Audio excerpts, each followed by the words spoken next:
Hello YouTube, hello friends and people in the virtual world, welcome back to Baggy's TMD. Don't forget guys to hit subscribe and smash that like button if you're enjoying the channel.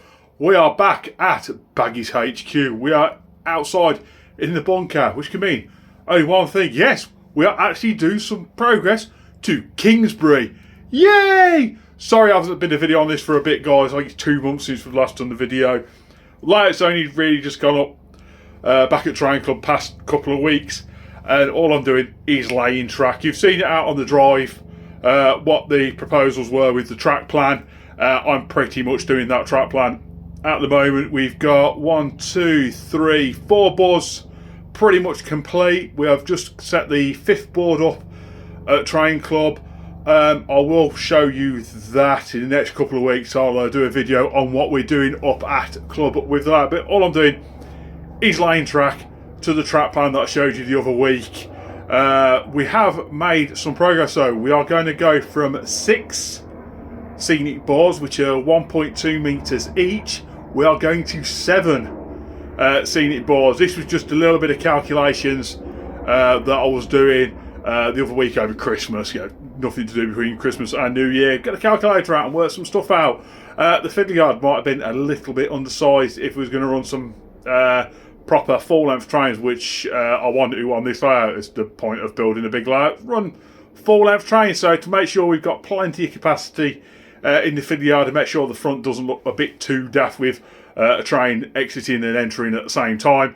I've gone up to 7 scenic boards. It works out 7, just over 8 meters. Like, to be knocking on 30 foot. We're going a little bit past the signal that we said we was going to, but it just means we can have that signal on show a little bit more. Just have a couple of little bits of double track, not so much track going out on the fiddly yard. So it just makes it look a bit more nicer. But what are we doing today, guys? Yes, I've been drilling holes in one of the completed sections of the layout. Let me spin the camera around, guys, and I'm going to show you what I'm going to start, or what we're going to attempt to start to do to make Kingsbury come alive. So, as you can see, guys, we have the layout on the floor at the moment. What we're going to start doing, guys, is putting the power feeds in to all these tracks. Now, a lot of you know, normally I just bungle all the track feeds into a tag board and then take one off to the gauge master to run the layout. Now, seeing this is going to be a rather large exhibition layout, I want as much redundancy in this layout as possible. So, like I say, normally you just run a bus bar around and drop all your wires into the bus bar. I'm going to show you a little clip of me explaining about bus bars. So guys, what is a bus bar in DCC? So we've got some Sharpies. Let's go through what a bus bar. So pretend, then this line is our 2 tracks on our layout. It's 20 meters long. And this here is our DCC controller. Don't forget DCC's 2 wide. So we've got our layout. This straight line's 20 meters of track. And we put a load of dropper wires in on the track. So we've got the positive. And we've got a negative. So we've got the 2 colours, plus and minus, coming in out of the controller. What is the bus bar? Now, the bus bar is the wire that comes out of your controller and it'll pick all the wires up. So you put all your droppers into the bus bar. Same with the other side as well. So all it is literally a wire that runs all the way around your layout and picks up your feeds coming from your track. So like I say, pretend this is 20 meters of track. We've got three dropper wires coming from our track down underneath our baseboards, and then we run a bus bar all the way around the layout to pick up them droppers. And it can be as simple as putting some little crimp clips on it, or taking a bit of the external sheathing off the cable, twisting the dropper wire around that and soldering it together. But that is basically what a bus bar is, guys. So yeah, that's normally how you run a bus bar to a layout. We're going to do that with this layout, but we're going to have 4 bus bars. Why 4 did you say? This is going to make sure that if we have any faults anywhere, we can decommission a line and still be able to run trains. So as we're looking, bottom of the camera to top of the camera. Bottom of the camera, that line is coming from Birmingham New Street, through Tamworth, up towards Derby, Nottingham, up the cross-country route. Second line from the bottom is the opposite side. So that's coming from Derby, going to New Street. Third line, that is a siding. That's a siding line, that one is. And then we've got 4, 5 and 6, which are more sidings. How are we going to split these 4 bus bars up? So, the line number 1, which is the one going to Derby, is going to have its own bus bar. The second line, which is going to New Street, that's also going to have its own separate bus bar. The third track, which is that first siding, is also going to have its own bus bar.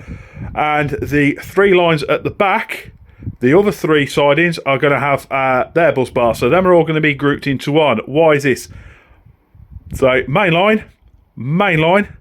This line is still under Network Rail control. And when it goes off to Birch Coppice on the other boards, it's all still classed as Network Rail controlled. So Network Rail.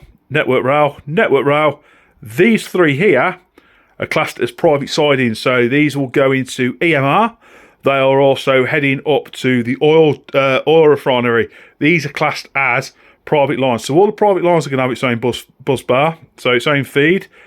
This Network Rail one is going to have its own feed. This one's having its own feed. This one's having its own feed. So if we have a full on, where's my finger gone? There it is. Any of this stuff. Sorry about that. It's cold outside, guys, and just got some of my condensated breath just blow across the camera. So yeah, these are going to have their own bus bar. So if anything does go wrong, we can isolate this section of track work from all this. So this lot will still run, just not this bit until we've mended it, and vice versa with all the other bits of track. A little bit of redundancy. Lots of wires, lots of redundancy. Yes, I know DCC technically is only 2 wires, but it's a lot of them 2 wires. Right. Let's go inside where it's a little bit warmer and let's start wiring this layout. So, how are we separating the wires on Kingsbury? You've seen outside the actual boards, but this is how the wiring's going to be. So, each one of these lines is a different feed coming from the controller. So, we're going to have 4 bus bars coming on this layout. Everything's coming still out of the one controller, but there's going to be 4 bus bars. Well, 5 if you include the DCC for the points, but we'll leave that for now. This is purely just tracks. So we're going to have 4 bus bars running from the controller.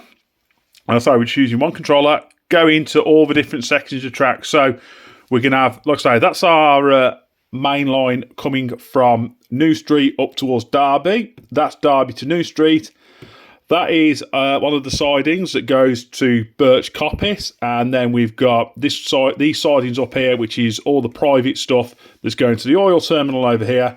That dotted line there is EMR, because there's going to be a hidden fiddle yard on the main boards. But that's how we're going to do it, guys. That's how we're going to split all the track feeds, track powers up on Kingsbury. So if we had a problem on the purple section, we could disconnect the purple section from the controller, from the DCC unit, the gauge master, but that would then mean green would still work, orangey red, and black would still work while we fixed the purple section. Obviously, we do have points.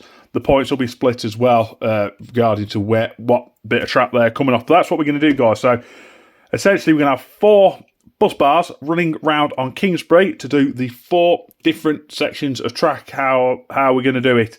I say, it's just going to give me massive amount of redundancy. I know on Kingsbury, on Baggies, everything goes into a tag board, and we do it that way. But I want this to be super, super efficient, super redundancy in it. So if we do have a problem, we can sort things out. And I know I keep saying it's 2 wires for DCC, so we're going to have 4 bus bars, so 8 wires are going to run around for track feed. I know some people are going to say that other systems are 1 wire and 2 wires isn't DCC. I've seen it all in the comments, guys. As far as I'm concerned, DCC is 2 wires, a power in, and a power out.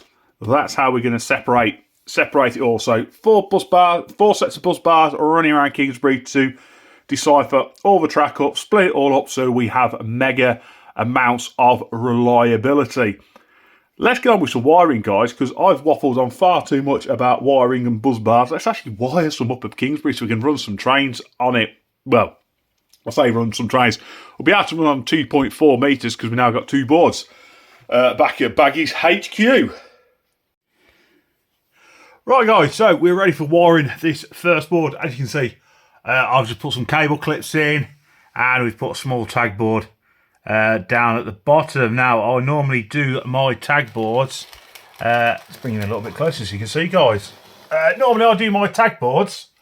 So each individual track feed has its own little loop on each one of these tags. So that'd be one wire, that'd be another wire, and we just put a bridge across all the little tabs so everyone's got its own feed. Because each of these boards are only going to have really 4 wires per track, I'm just going to bundle them all together and put them in one side or the other. And I'm just going to tag in buzz bar wires into that, guys. So you've all seen me do some wiring before. We've done plenty of wiring on this channel, I'm pretty sure we are. So here's a little compilation of me wiring this board up.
Right, there we go, guys. We have started wiring Kingsbury. I haven't got quite as much done as I was hoping to do for this video, but both the main lines are wired up and the first of the sidings is wired up. Next task, I need some heat shrink, so I'm going to do the other sidings a little bit different. Save having 3 wires come from each, just bunch them all together into one.